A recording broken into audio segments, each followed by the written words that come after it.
ఈరోజు గౌరవ ఎమ్మెల్యే గారు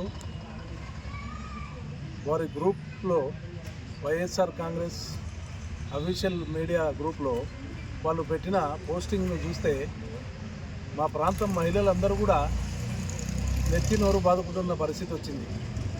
ఏమనగా మీ అమ్మ మొగుడు వచ్చాడని చెప్పి ఒక పోస్టింగ్ పెట్టారు.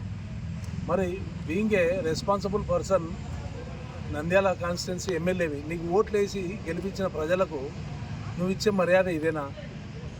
దీని నుంచి నువ్వు అసలు పబ్లిక్కి ఏం చెప్దామని నువ్వు అనుకుంటున్నావు? కాబట్టి మేము రేపు పొద్దున్నే దీని మీద ఖచ్చితంగా ప్రొటెస్ట్ చేయబోతున్నాం. దీన్ని చాలా పై స్థాయికి తీసుకుపోయి ముఖ్యమంత్రి గారి ముందరనే దీన్ని పంచాయతీ పెట్టదలిచినాము. ఖచ్చితంగా ముఖ్యమంత్రి గారి నోటీస్కి తీసుకెళ్తాము. ముఖ్యమంత్రి గారి దగ్గరనే మీరు అన్న మాటలకు అన్నిటికీ వాళ్ళు సమాధానం చెప్పాలి. అన్నే ఈరోజు మిమ్మల్ని మీరేమన్నా అంటే మేము ఇది అని చెప్పి అందరినీ మాటలు అని అంటున్నారు తప్ప, ఈరోజు మా ప్రాంతం మహిళలనే అన్నారు. మీరు నీ అమ్మ మొగుడు వచ్చినాడంటే మీరు ఎంతమందికి మరి మొగుళ్ళు, ఎవరు మొగుళ్ళు మీరు? మరి ఇది మేము ప్రొటెస్ట్ చేయడం ఏమన్నా తప్పు ఉన్నదా? మేమేమన్నా తప్పు అడుగుతున్నామా? లేదా మీరు ఆ మీడియా గ్రూప్లో అడ్మిన్గా నువ్వు ఉన్నావు, నువ్వు గమనించి దాన్ని తీపిచ్చి ఖండించాలి కదా. దాన్ని ఎమ్మడే తెలుసో తెలియక మా గ్రూప్లో వాళ్ళు తప్పుగా పెట్టినారు, నన్ను తప్పుగా భావించొద్దని సోషల్ మీడియాలో మీరు యాక్టివ్గానే ఉన్నారు కదా. మరి యాక్టివ్గా మీరు కూడా వాయిస్ రికార్డు పెట్టాల్సింటివి. 3 రోజుల నుంచి చూసాం మేము. దాన్ని ఏమైనా తీస్తారేమో, దానికి ఏమైనా సమాధానం చెప్తారేమో అని 3 రోజుల నుంచి దాన్ని బుధవారం రోజు పెట్టారు. ఈరోజు శుక్రవారం. ఖచ్చితంగా దీన్ని మేము వదలదలచలేదు. దీన్ని చాలా చాలా దూరం పోతుంది. ఈ మాటకు ఖచ్చితంగా తండ్రి కొడుకులు ఇద్దరు ఎక్స్ప్లెనేషన్ చెప్పాలి. ఇటువంటి కొడుకును నువ్వు మా నాయకుడిని చేసి అప్పజెప్పి పోయినావు నంద్యాల ప్రాంతాన్ని, నంద్యాలను మా వైఎస్ఆర్ కాంగ్రెస్ పార్టీని భ్రష్టు పట్టిస్తున్నారు మీరు. వైఎస్ఆర్ కాంగ్రెస్ పార్టీలో చీలికలు ఎన్ని చీలికలు, కార్యకర్తల్లో చీలికలు, నీ ఎమ్మడున్నే మున్సిపల్ వార్డు మెంబర్లు చీలికలు, చిన్న చిన్న నాయకులు చీలికలు, ఊరి సర్పంచులు, ఎంపీటీసీలు చీలికలు. ఎవరి దగ్గర మీరు మంచి? దీనివల్ల ఎవరికి నష్టం జరుగుతున్నది? నీకు నష్టం జరగదు.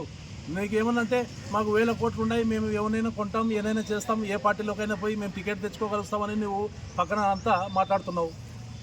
ఈరోజు వైఎస్ఆర్ కాంగ్రెస్ పార్టీ మిమ్మల్ని ఆదరించి మిమ్మల్ని దగ్గర తీసుకొని మీకు టికెట్లు ఇచ్చి మిమ్మల్ని గెలిపించి జగన్మోహన్ రెడ్డి గారికి మీరు ఇదేమన్నా గిఫ్ట్ అనుకుంటున్నారా? మీరు ఈ మాటలేంది, మీ చేతలేంది, ఏం మెసేజ్ ఇవ్వాలనుకుంటున్నారు మీరు పబ్లిక్కి? నీ అమ్మ మొగుడు అనేది తప్పా కాదా? మా ప్రాంతానికి వచ్చి మమ్మల్ని పట్టుకొని మననేమో మొగోడే పుట్టల నంద్యాల లాంటివి, మీ నాన్నేమో పాకిస్తాన్ ఇండియానే. ఈరోజు మళ్ళీ నువ్వు నీ మీడియాలో నీ పర్సన్ ఏమో పెట్టినాడు, నంద్యాలకు నీ అమ్మ మొగుడు వస్తున్నాడని పెడతాడా? ఖచ్చితంగా దీన్ని చాలా భారీ స్థాయిలో నేను ప్రొటెస్ట్ చేయబోతున్నాను. దయచేసి పోలీసులకు కూడా నేను ఈ మీడియా ద్వారానే రిక్వెస్ట్ చేస్తున్నాను.